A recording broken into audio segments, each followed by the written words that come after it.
My first interviewee was in Belgium. Unfortunately, I traveled all that way only to be told when I got there that the lady in question had changed her mind. She didn't want to go on camera anymore. We were desperate and set out to find someone to take her place. Finally, we found Aziza, a mixed-race young lady whose father is Flemish and mother Congolese. I asked her about her story. Once she got started, it was as if she knew all my questions in advance. Aziza is someone whom, when she speaks, you wish she would just go on forever. I started looking for God, but at the age of 17, unfortunately, I lost my mother. I was obliged as a Catholic daughter to go to church. I had something like difficulties to believe what church claimed, calling Trinity, God, His Son, Jesus, and the Holy Spirit. So afterwards I started reading books, all the books, most of them, and to be honest, Quran too. But reading Quran is very difficult and quite mysterious. But a few words were very, enlightened me, were very strong, like the compassionate that mostly came back in that book.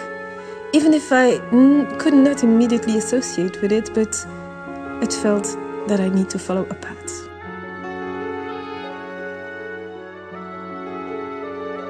I left it at the age of 17 and I came to Brussels.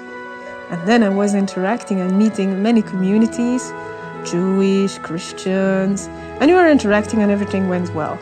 But on the other hand, I met a lot of new friends, Burundi's Muslims, also Moroccan Muslims, Chinese Muslims.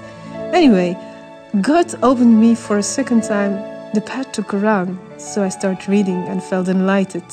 I felt better guided.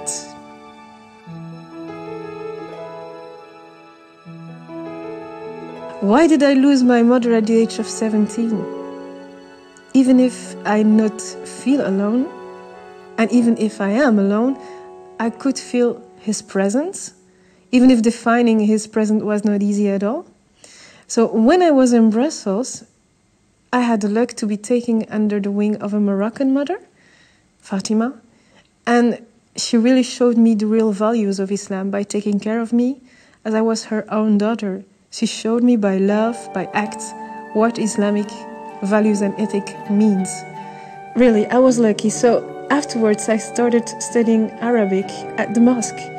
And there my professor, a Tunisian professor, Mahmoud, explained me or opened me at least the way to find more information on Islam in a very, very broad sense.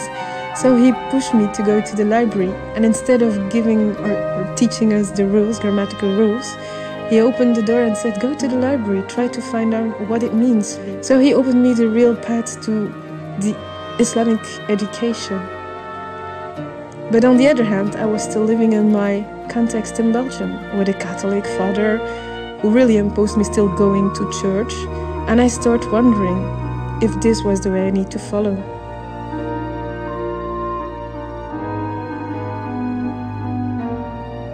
So in 2002, even if I was studying Arabic courses, I went to see Imam Mustafa Kestate.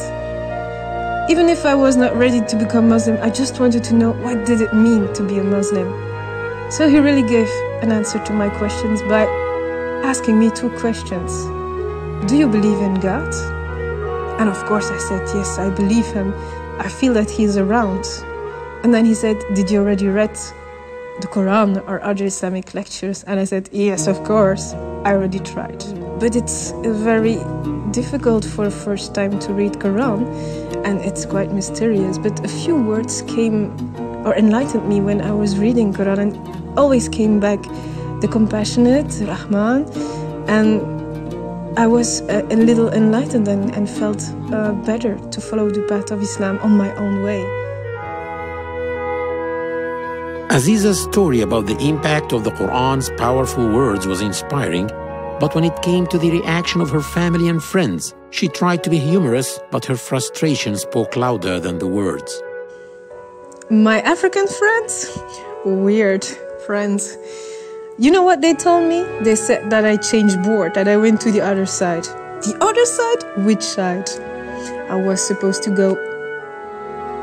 I mostly went out with them, had drinks with them. I never drank alcohol because I'm not drinking alcohol from the beginning on.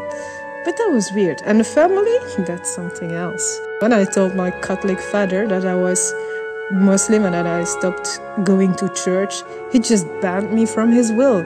He said he didn't want me anymore to be his daughter. And I told him, okay, I'm not your daughter then anymore. So take your will and leave me alone. So it took me 7 years to convince him that I'm just his daughter, Aziza Maria Brakeveld, the daughter that he made.